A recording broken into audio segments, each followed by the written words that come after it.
पांडुरंग परमात्म्याच्या अलौकिक अहेतुकी अशा कृपेण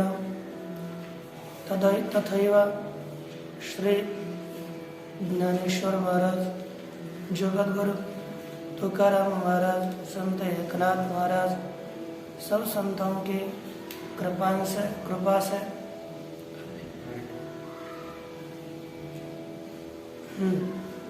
श्री ग्रंथराज ज्ञानेश्वरीचा विचार आपण पवित्र असा आनंदी क्षेत्रामध्ये करत आहोत। या ज्ञानेश्वरीचा विचार करत असताना काल आपण धर्मक्षेत्रे कुरुक्षेत्रे समवेतायुत्सवः मामका पांडवाश्चैव किम कुर्वत संजय या श्लोकाचं सामान्यतः निरूपण, त्याचप्रमाणे या श्लोकाखालील असणारी ओवी तरी पुत्र स्नेहे मोहितो धृतराष्ट्र असे पुसतो म्हणे संजया सांगे मातू कुरुक्षेत्रीची.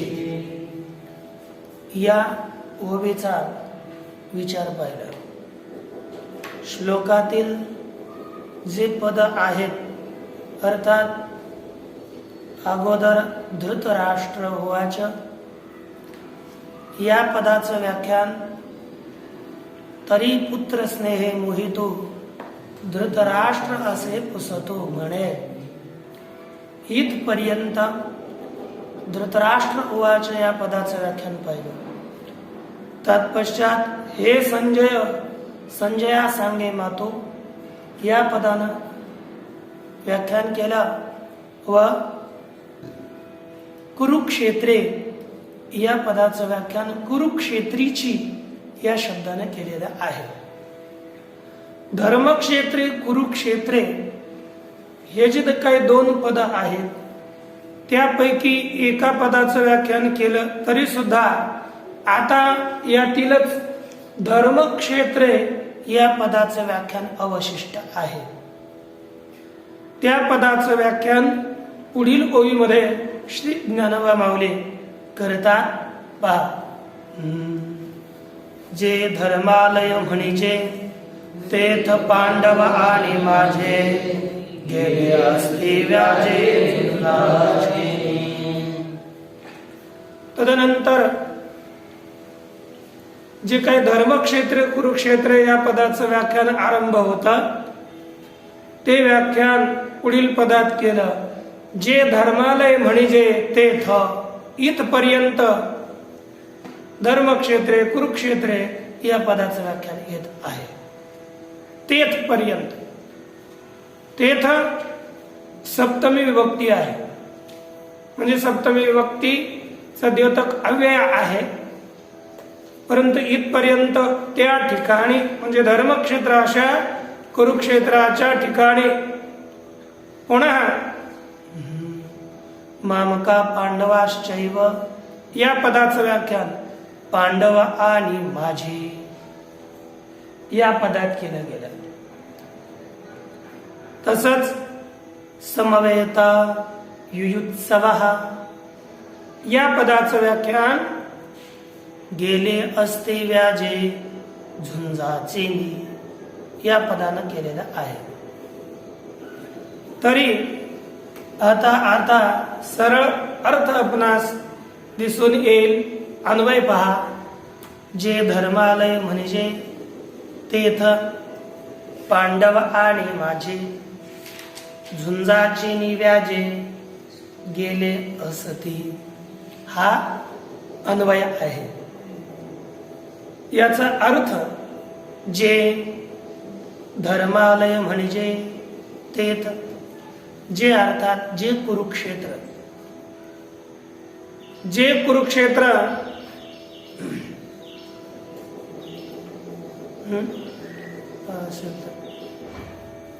कुरुक्षेत्र धर्मालय म्हणजे है ना. धर्मालय म्हणजे धर्मालय अर्थात धर्मस्य आलय ग्रहम येते धर्मालय. जे धर्मालय म्हणजे ज्या कुरुक्षेत्राला धर्माचं घर असं म्हटलं जातं तेथ त्या ठिकाणी पांडव आणि माझे. पांडव या शब्दाचा अर्थ होतो पंडो आपत्यन पुमांसः ते पांडवाः. पंडो पंडूचे जे आपत्य पुत्र आहेत त्यांना म्हटलं जातं पांडव. पांडू या शब्दापुढे पांडू या शब्दापुढे आपत्यार्थक तद्धित अण प्रत्यय करून तस्यापत्यम या सूत्रानं अण प्रत्यय करून पांडू अशी स्थिती होते. तत्पश्चात ओर गुण या सूत्रानं तद्धित प्रत्यय पुढे असेल तर अंतिम स्वरास गुण होऊन पांडो अशी स्थिती होते. तत्पश्चात एचोय भयावह या सूत्रानं अव आदेश करून पांडव म्हणजे पंडूचे पुत्र त्यांना म्हटलं जातं पांडव. मामका इथे मम तवक मम कौ या सूत्रानं इथे तुझा आणि माझा याच अर्थामध्ये तवक आणि ममक आदेश होतात. इथे अस्मतच्या ठिकाणी ममक आदेश होऊन माझा अर्थ होता. तरी अर्थ झाला तुझे म्हणजे पांडवाचे आणि माझे पुत्र झुंजाचेनी व्याजे गेले असते. झुंजाचेनी षष्ठी विभक्ती आहे. युद्धाच्या व्याजाने निमित्ताने गेलेले आहेत. गेले हे भूतकाळ धातू साधित विशेषण असती वर्तमान आहेत. गेले आपण बोलतो ना पठितेन पठित असती आहे. हे वर्तमान काळाचं रूप आहे. अस धातूचं असती आणि वर्तमान काळ प्रथम पुरुष बहुवचन गेले आहेत. आथी एक वचन होतं. असती हे बहुवचन असेल वाटतं. तरी याचा सरळ अर्थ झाला जे कुरुक्षेत्र धर्माचे घर म्हटले जाते त्या ठिकाणी पांडूचे पुत्र आणि माझे पुत्र युद्धाच्या निमित्ताने गेलेले आहेत. अशा सरळ या ओवीचा अर्थ झाला. या ठिकाणी श्री ज्ञानोबराय अथवा भगवान परमात्मा, कारण की भगवान परमात्माच श्री ज्ञानोबरायांच्या रूपाने अवतीर्ण झाले आणि श्रीमद भगवद्गीतेचं व्याख्यान करत आहेत. तरी भगवान परमात्मा म्हणूया आता श्री ज्ञानोबराय बोलूया. या ठिकाणी जे धर्मालय म्हणजे अशा प्रकारच्या शब्दाचा प्रयोग करतात. कुरुक्षेत्राला धृतराष्ट्र धर्मालय का म्हणतो? धृतराष्ट्राकडून धर्मालय म्हटल्या जाण्याचं तात्पर्य का धर्म कुरुक्षेत्र अशा धर्मक्षेत्रे कुरुक्षेत्रे जे धर्मालय म्हणजे त्या ठिकाणी माझे आणि पांडूचे पुत्र युद्धाच्या निमित्तानं गेलेले आहेत असं का म्हणतो? अशी शंका का करतो? त्यांनी काय केलं? एक तात्पर्य आहे. कारण की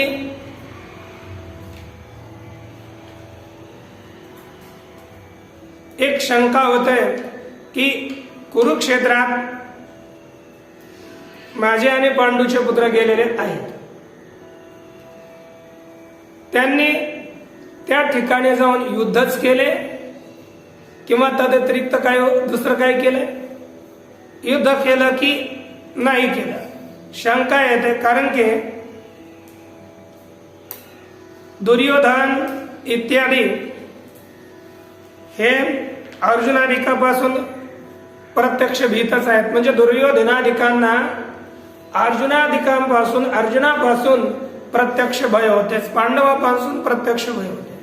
कारण की एक विराट राजांच्याकडे युद्धाला गेले असताना केवळ एकट्या अर्जुनानंच ब्रह्मणा रूपात आल्यानंतर एकट्या अर्जुनानं कौरव सगळ्या भीष्म, पितामह, द्रोणाचार्य, कर्ण, दुर्योधन, दुःशासन इत्यादी कृपाचार्य इत्यादी जे काही महारथी विराट राजाच्या राज्यावर आक्रमण करून गेले असता अज्ञातवास संपन्न होत असताना केवळ एकट्या अर्जुनाने या सगळ्या सेनेचा पराभव केला होता.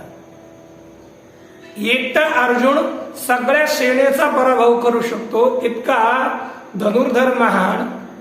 म्हणून अर्जुनादिकापासून प्रत्यक्ष भय दुर्योधनादिकांना होते. म्हणून त्यांनी युद्धच केले का माघारी फिरले? एक कारण की ते धर्मक्षेत्रात गेल्यामुळे त्यांना दुसरं एक अदृष्ट भय सुद्धा सतवू लागलं. दृष्ट भय तर आहेच, परंतु अदृष्ट भय काय आहे की धर्मक्षेत्र त्यालाच म्हणतात ज्या ठिकाणी गेला असता अविद्यमान धर्माची उत्पत्ती होते ज्याच्या अंतकरणात धर्म नाही तस त्या अशा पुरुषाच्या अंतकरणात सुद्धा धर्माची उत्पत्ती होते आणि विद्यमानस्य धर्मस्य वृद्धिर्भवति, विद्यमान असणाऱ्या धर्माची वाढ होते. तेच खरं धर्माचं आलय, धर्माचं घर म्हटलं जातं. मग पांडव इत्यादिक हे स्वतः धर्मात्मा पुरुष म्हणून हे धर्माच्या ठिकाणी गेल्यानंतर, धर्मालयात गेल्यानंतर यांच्या अंतकरणातील धर्माची वृद्धी होऊन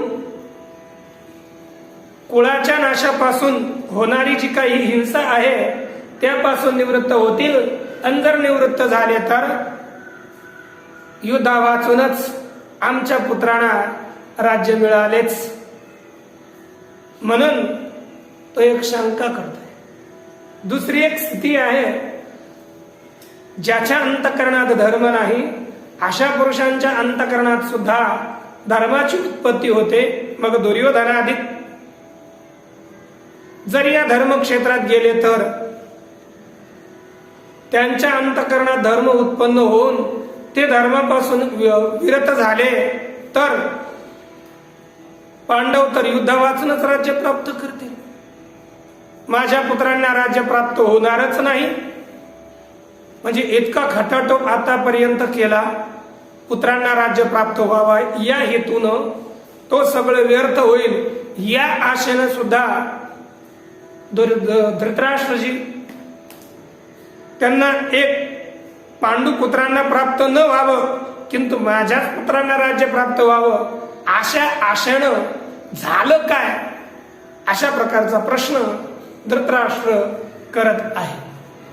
त्यांनी केलं काय आणि कुठे? धर्मक्षेत्रे म्हणजे धर्मालय म्हणजे अशा पदाचा उच्चार करण्याचं एकच तात्पर्य आहे. ज्या ठिकाणी गेलं तर यांच्यामध्ये दुविधा स्थिती का झाली, यांनी केलं काय? कारण की गेले धर्मालयात म्हणून शंका निर्माण होते. नाहीतर युद्धाकरता गेलेत माहीतच आहे, काय प्रश्न करण्याची आवश्यकता आहे? आवश्यकता नाहीये ना, परंतु प्रश्न करतोय अर्थात त्याच्या तात्पर्य याच्या अंतःकरणामध्ये थोडी दुविधा स्थिती आहे.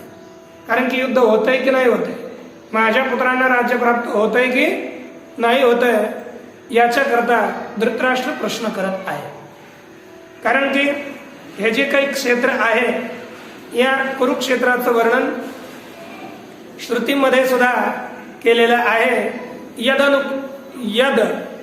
यदनु कुरुक्षेत्रम देवानां देवयजनम सर्वेषां भूतानां ब्रह्मसदनम. म्हणजे कुरुक्षेत्रम देवयजनम यावरून अशी एक जाबाल श्रुती आणि दुसरी शतपथ श्रुती आहे. म्हणजे कुरुक्षेत्र देवांची यज्ञभूमी आहे, पवित्र श्रेष्ठ अशी भूमी आहे आणि हे धर्माचं क्षेत्र आहे. कारण की या ठिकाणी गेलं असता केवळ दर्शनाची इच्छा करणाऱ्यांचे सुद्धा सर्व पाप निवृत्त होतात. म्हणून महाभारतात काही उक्त्या येतात, ततो गच्छेत राजेंद्र कुरुक्षेत्रमधिष्ठितम् पापेभ्य योत्र मुच्यन्ते दर्शनात सर्व जन्तवः. हे राजेंद्र, हे वैशंपायन मुनी जन्मे जे आज सांगतात की हे राजेंद्र म्हणून कुरुक्षेत्र असं श्रेष्ठ ठिकाण आहे. याकरिता या कुरुक्षेत्रावर जावं. ज्या कुरुक्षेत्राच्या केवळ दर्शनामुळे सर्व जंतू सर्व जीव पापापासून मुक्त होतात आणि त्यांच्या अंतःकरणामध्ये धर्माची उत्पत्ती, धर्माचं प्रागट्य होतं. म्हणून असं कुरुक्षेत्र आहे. या कुरुक्षेत्रामध्ये तिथं जावं. जरी कोणी जाण्यास असमर्थ असेल परंतु असं बोलेल कुरुक्षेत्रम गमिष्यामि कुरुक्षेत्रम वसाम्यहम, असं कोणी म्हणेल की मी कुरुक्षेत्राला जाईल, कुरुक्षेत्रात जाऊन राहील, असं जो निरंतर बोलेल य एवं सततम ब्रूयात सर्व पापै प्रमुच्यते. जो या प्रकारे बोलत राहील तो सुद्धा सर्व पापांपासून मुक्त होतो. अशा प्रकारच्या कुरुक्षेत्राचा महिमा आहे. म्हणजे हे धर्माचं ठिकाण असल्यामुळे पापापासून जाईल असं म्हणणाऱ्याची सुद्धा त्राण रक्षा होते. म्हणून म्हटलं जातं पांसवोपि कुरुक्षेत्रे वायुना समुदीरिताः अपि दुष्कृत कर्माणं नयन्ति परमां गतिम. या कुरुक्षेत्रामध्ये जी काही धूळ आहे ती धूळ वायूनं उडालेली धूळ जर पाप्यांच्या शरीराला लागली तरी सुद्धा ते पापी मनुष्य परमगतीला मोक्षास प्राप्त होतात. इतका महान महिमा कुरुक्षेत्राचा आहे. असं हे कुरुक्षेत्र म्हणून मनसात्मभिकामस्य कुरुक्षेत्रम युधिष्ठिर पापानि विप्रणश्यन्ते ब्रह्मलोकम च गच्छते.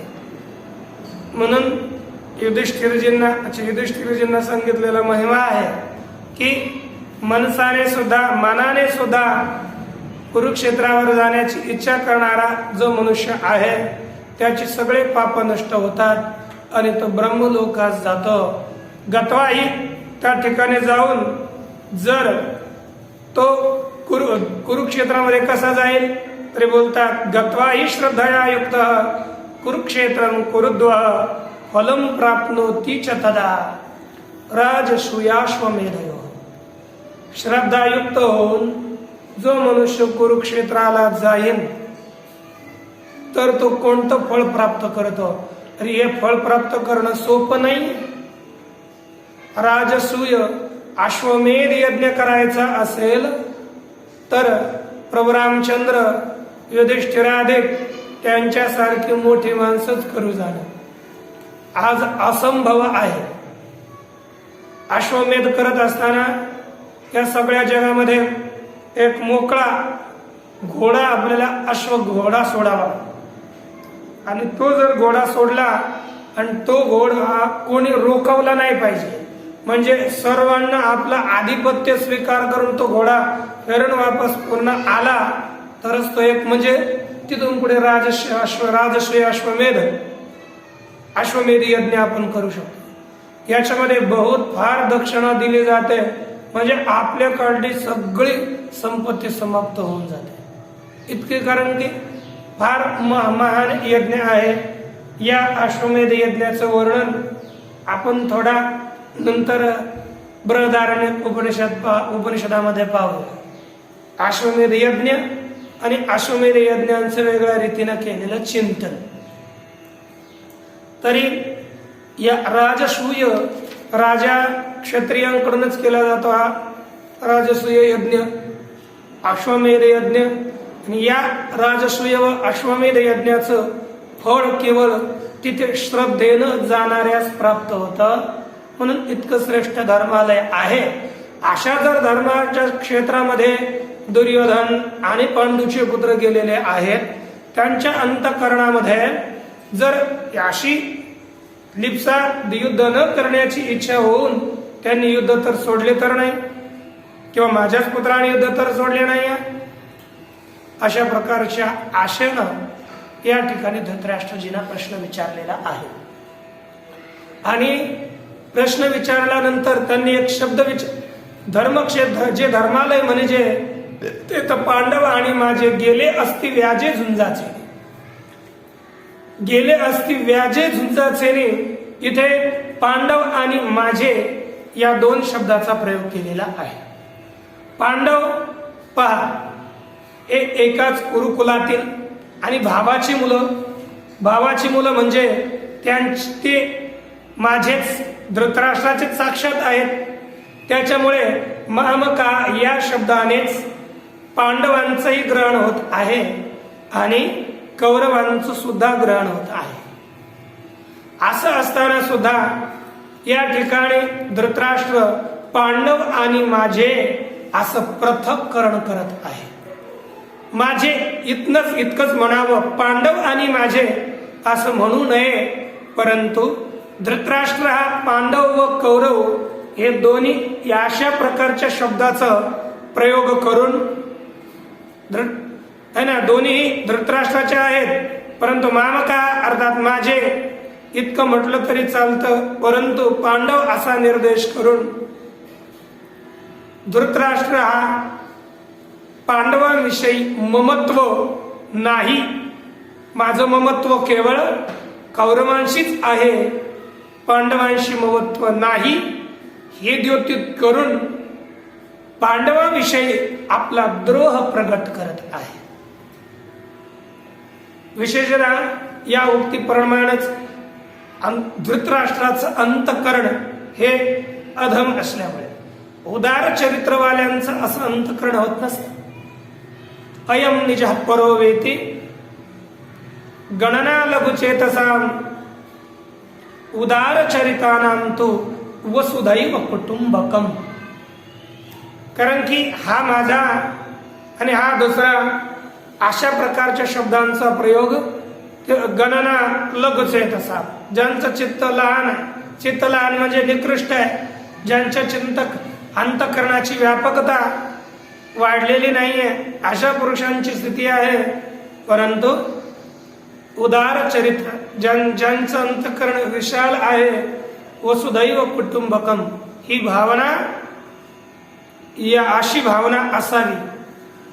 विशेषतः शास्त्र जाणणाऱ्यांची तरी असलीच पाहिजे. म्हणून इथे पांडव आणि माझे झुंजाचे व्याजे गेले असती, आता युद्धाच्या निमित्तानं गेलेले आहे, त्यांनी दुसरं काय केलं, हेच केलं की दुसरं काय केलं, त्यांच्या अंतकरणात शंका झालेली आहे. म्हणून पुढे धृतराष्ट्र बोलत आहे, तरी ती तुला अवसरी काय किजतासे रे रे, ते झड करी कथन करी मज प्रती. या ठिकाणी किम अकुर्वत या पदाचं व्याख्यान करत आहेत. संजय पदाचं व्याख्यान केलेलं आहे. खाली तुम्हाला किम अकुर्वत संजय असं पुरं दिसलं असेल, याचं व्याख्यान म्हणून पुढे दिलं असेल टिप्पणीमध्ये.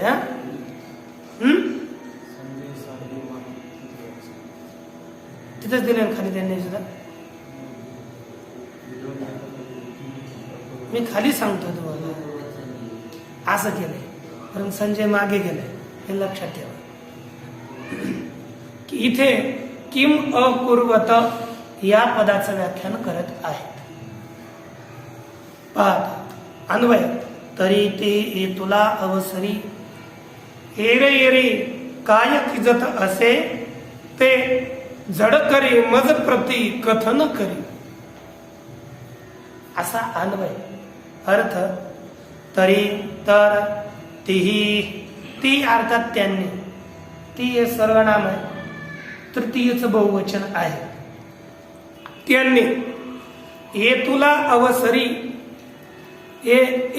सप्तमी ए तुला, अवसरी सुद्धा सप्तमी एक वचन. एवढ्या वेळ, इतका वेळ आपण म्हणतो है ना, एतावती काले, इतका वेळ, एर एरी, एरे परस्परांनी किंवा परस्परात, एर एरी तृतीयच बहुवचनही होऊ शकतं आणि सप्तमीचं एक वचनही होऊ शकतं. परस्परांमध्ये काय किजत असे, काय किजत असे म्हणजे काय केले आहे, किजत म्हणजे केले. तरी त्यांनी एवढा वेळ परस्परामध्ये काय केले आहे, ते जड करी मज प्रती कथन करी. जड करी ते जड करी म्हणजे लवकर, मज प्रती मला कथन करी सांग, कथन कर, असा सरळ अर्थ. या ठिकाणी जे काय, तरी ती पांडव आणि कौरव या दोघांनी काय केलं, कारण की अशा प्रकारचा प्रश्न विचारलाय. परंतु पांडव आणि कौरव यांच्यामध्ये पांडव स्वीकारण्यायोग्य आणि कौरव त्याज्य, अशा प्रकारची भावना प्रत्येकाच्या अंतकरणात होते. याचं कारण काय? कारण की मूळ जसं असतं फळ तसंच येत राहतं बरं का. जसं बीज असेल तसं फल उत्पन्न होतं. कारण की कौरवांचं बीजच चुकीचं आहे. पांडवांचं बीज वेगळं आहे आणि कौरवांचं बीज वेगळं आहे. कौरव आणि पांडव यांच्या स्वरूपाचं कथन एका ठिकाणी केलं गेलं. हे कौरव कसे आहेत आणि पांडव कसे आहेत महाभारतात यांच्या वृक्षाचं रूपक केलं. म्हटलं जातं दुर्योधनो मन्युमयो महाद्रुमः स्कंदः कर्णः शकुनिस्तस्य शाखा दुःशासन पुष्पफले समृद्धे मूलम राजा धृतराष्ट्रो मनीषी. सांगितलं जातं दुर्योधनो मन्युमयो महाद्रुमः. पहिलाच अध्याय आहे. पहिल्याच अध्यायातील 110 क्रमांकाचा श्लोक आहे. म्हटलं जातं दुर्योधनो मन्युमयो महाद्रुमः. दुर्योधन मन्युमय, मन्यु म्हणजे क्रोध, क्रोधमय महान वृक्ष आहे. स्कंदः कर्णः शकुनिस्तस्य शाखा. त्या फांद्या स्कंद जो राहतो ना महान वृक्ष आहे त्याचं खोड खोड खोड कोण आहे? कर्ण. कर्ण त्याचं खोड आहे. महावृक्ष म्हणजे दुर्योधन आहे. तस्य शकुनी तस्य शाखा. शकुनी त्या दुर्योधन रूपी वृक्षाच्या फांद्या आहेत. दुःशासन पुष्पफले समृद्धे. दुःशासन या दुर्योधन रूपी वृक्षाला अतिशय आलेलं फळलेलं पुष्प आणि फल म्हणजे दुःशासनच. आणि याचं मूळ कोण आहे? सांगितलं की मूलम राजा धृतराष्ट्रो अमनीषी. अमनीषी म्हणजे अज्ञानी अविवेकी धृतराष्ट्र हा ह्याचं मूळ आहे. म्हणजे अविवेक जर मूळ असेल तर क्रोध रूपी महावृक्ष फोपावतो. याकरिता आणि जर अविवेक असेल तर फळ म्हणजे दुःशासन म्हणजे दुष्ट शासन, लोकांना त्रास देणारं शासन हेच फळ रूपानं निर्माण होतं. हेच पुष्प आणि फळ राहतात. आणि कुटिलता ह्या फांद्या निर्माण होतात व कर्णासारख्या दुष्ट खोड, कर्णासारखं एक कुठे राहावं न राहावं असं दुष्ट एक खोड जर प्राप्त झालं तर असा दुर्योधन रूपी मन्युमय असा वृक्ष फोपावतो. म्हणून अशा प्रकारचा आपल्या अंतकरणात सुद्धा दुर्योधन रूपी क्रोध निर्माण होऊ नये याकरिता आपला अविवेक अंतकरणात नसावा. म्हणजे अमनीषी अविवेक रूपी मूल आपल्या अंतकरणात येऊ देऊ नये. आत्मा आणि परमात्मा यांचा विवेक निर्माण झाला तर अशा जीव ब्रह्मैक्याने परमात्मा रूपी मूल असावा. अविवेक रूपी मूल नसावं. अविवेक रूपी मूल असेल तर आपण दुसऱ्याला शासन गलत करणार, कुटिलता करणार आणि त्यामधून मन्युमय रूपी क्रोध रूपी दुर्योधनासारखा एक वृक्ष आपल्या अंतकरणात निर्माण होईल. म्हणून दुर्योधनाचा त्याग करणं, कौरव पक्षाचा त्याग करणं म्हणजेच आपल्या अंतकरणात असणाऱ्या विकारांचाच त्याग करणं हीच खरी वास्तविकता आहे. तेच द्योतित करतात. आणि जो पांडव रूपी वृक्ष आहे तो कसा आहे? मग आपल्या अंतकरणात वृक्ष कोणता असावा? युधिष्ठिरो धर्मं मयो महाद्रुमः स्कंधोर्जुनो भीमसेनो शशाखा. माद्री सुतौ पुष्पफले समृद्धे मूलम कृष्ण ब्रह्मच ब्राह्मणाश्च. या जो काही युधिष्ठिर रूपी धर्ममय महावृक्ष आहे, युधिष्ठिर धर्ममयो महाद्रम. युधिष्ठिर म्हणजे धर्ममय महान वृक्ष आहे. त्याचे फाळ, शाखा, खोड ज्याच्यावर तो वृक्ष टिकतो, ज्याचं फार महत्व असतं. खोडामुळे वृक्ष फोपावतो, तो आहे अर्जुन. म्हणजे सरलता. अर्जुन शब्दाचाच अर्थ आहे सरळ. जर धर्मरूपी वृक्ष चांगला टिकवायचा असेल तर अर्जुन सरळता आपल्या अंतःकरणात असली पाहिजे. सरळता हेच धर्माचं खोड आहे, त्याच्यावर वृक्ष टिकतो. युधिष्ठिर धर्ममयो महाद्रुमः स्कंधोर्जुनो भीमसेनो अस्य शाखा. भीमसेन, भीमसेन म्हणजे बलवान. म्हणजे त्या ठिकाणी शाखा या कुटिलता नसली पाहिजे, सरळता असली पाहिजे खोडातच. आणि शाखा कशा असाव्यात, त्या सरळतेमध्ये सुद्धा अशा बलवान असल्या पाहिजे. शाखा म्हणजे धर्मामध्ये असणारी निष्ठा आहे ना, ती भीमसेनासारखी. म्हणजे भीमसेन जसा दृढ असतो, त्याच्यामध्ये धर्मामध्ये दृढ शाखा असल्या तर वृक्ष धर्मामध्ये तो चांगला फोपावतो. आणि माद्रीसूत, माद्रीसूत हे जसे कोमल असावेत, दुसऱ्याला त्रास देणारे नसावेत, दुःशासन फळ नसावं, सुशासन असावं. म्हणून माद्रीसूत त्या सुशासनाकरता ठेवल्या. माद्रीसूतौ पुष्पफले समृद्ध आहे. हेच समृद्ध पुष्पफळ आहेत.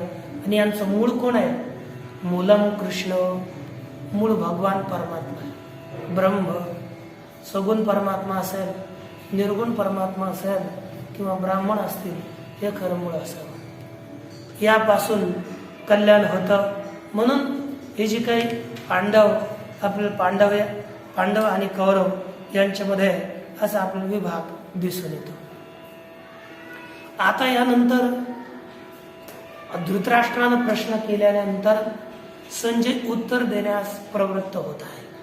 संजयजी बोलतात, दृष्ट्वा तु पांडवानीकं व्यूढं दुर्योधनस्तदा आचार्यमुपसंगम्य राजा वचनमब्रवीत् पश्यैतान् पाण्डुपुत्राणामाचार्यं महतीचं व्यूढान् द्रुपदपुत्रेण तव शिष्येण देवता. असे 2 श्लोक आहेत. त्यापैकी प्रथम श्लोकाचा अन्वय अर्थ पहा. अन्वय लिहून घ्या आणि पहा. संजय उवाच, संजय उवाच. पुढे तू तदा राजा दुर्योधनः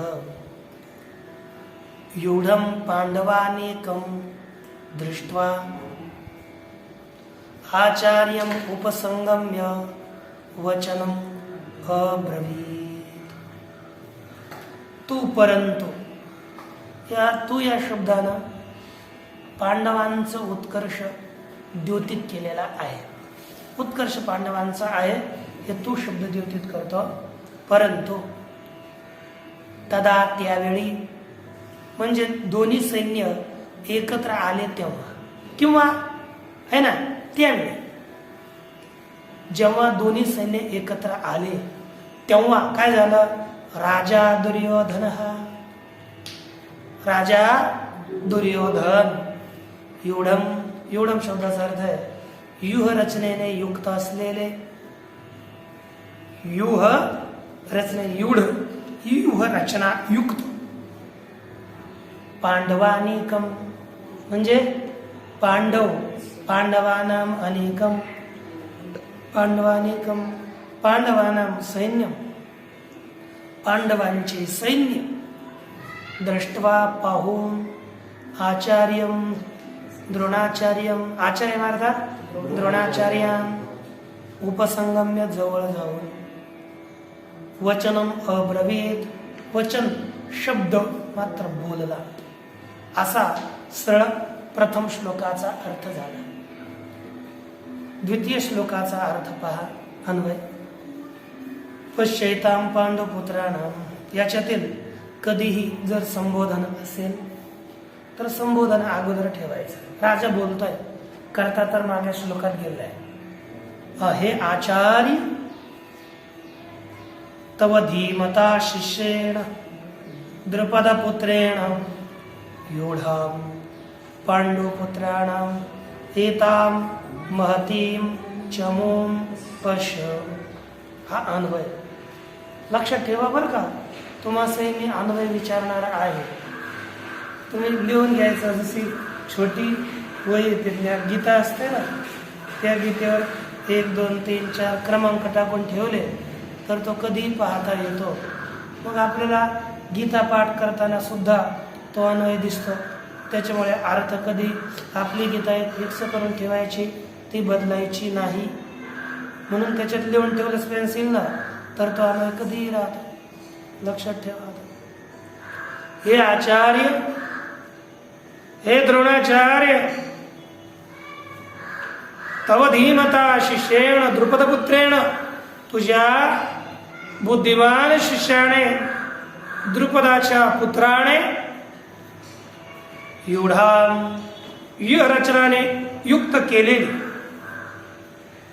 रचनेने युक्त केलेल्या पांडुपुत्रांना पांडूच्या पुत्रांच्या अर्थात पांडूच्या पुत्रांच्या एता महतीम चमू या महान सेनेला चमू म्हणजे सेना महान सेनेस पहा अशा प्रकारच्या शब्दांचा प्रयोग केलेला आहे. या श्लोकातील जे शब्द आहेत त्या शब्दांचं तात्पर्य विशेषतः ओव्यामध्येच आपण पाहूया. ज्ञानवारा या ओव्यांचं व्याख्यान करत आहेत. म्हणून ओव्यामध्ये गेल्यानंतर आपल्याला ते तात्पर्य आणखी उद्घाटित करण्याकरता वाव मिळेल. मग आपण पुढे पाहू. जिथे नसेल तर तिथे शब्द तो पाहूया. पहा ओवी येते संजय उवाच हे पद आहे. पहिला ओवी वाचा. ते वेळी तो संजय बोले मने पांडव सैन्य उचलले जैसे महाप्रळय पसरले कृतांत मुख. या ठिकाणी अगोदर श्लोकामध्ये प्रथम श्लोकात अगोदरच पद दिलंय संजय उवाच. संजय उवाच या पदाचं व्याख्यान ते वेळी तो संजय बोले या पदाने केलेलं आहे. पश्चात पांडवानिकम व्यूढाम है ना. व्यूढम पांडवा निकम या पदाचं व्याख्यान मने पांडव सैन्य उचलले जैसे महाप्रळय पसरले कृतांत मुख. इथून पुढे म्हणजे पांडवानिकम युढम याच व्याख्यान म्हणे इथून पुढे आरंभ केलेला आहे. आता मला वाटतं म्हणे हे अगोदर ठेवा. पांडवानिकम हे म्हणे हे अगोदर आहे. ते वेळी तो संजय बोले म्हणे इतकं संजय वाच या पदाचं व्याख्यान. आणि म्हणेच्या नंतर पांडवानिकम युढम इथून पुढे पांडव सैन्य उचलले याचं व्याख्यान इथून पुढे केले. म्हणे मागे संजय वाच या पदाचंच व्याख्यान आहे. ते खाली तुम्ही सुधरवून घ्या बरं का. लक्षात ठेवा. इकडे तिकडे झालं असणार. पहा हे लक्षात ठेवा. मी तुम्हाला विचारणार कोणत्या पदाचं कोणतं व्याख्यान आहे. अन्वय त्यावेळी संजय बोले. त्यावेळी संजय बोलतो, तो म्हणे, जैसे महाप्रळयी कृतांत मुख प्रसरले, तैसे पांडव सैन्य उचलले. यत्तदोर नित्य संबंध या न्यायाने तैसे या पदाचा आपण ग्रहण केलेला आहे. त्यावेळी संजय बोले. त्यावेळी संजय बोलला. तो म्हणे, तो म्हणतो, तो म्हणजे संजय म्हणतो, जैसे ज्याप्रमाणे महाप्रळयाच्या वेळी कृतांतमुख काळाचे तोंड जबडा पसरावा,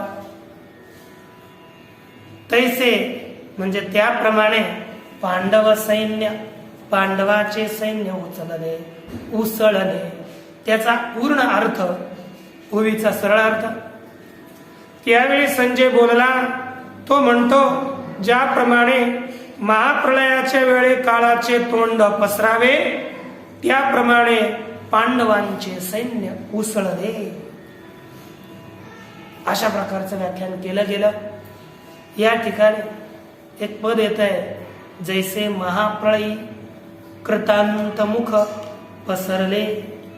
या शब्दाचं आपल्याला विवेचन, महाप्रलय, इथे प्रलयाचं चिंतन आपण उद्या करूया. नंतर पाहू. पूर्णमदः पूर्णमिदं पूर्णात् मुदच्यते पूर्णस्य पूर्णमादाय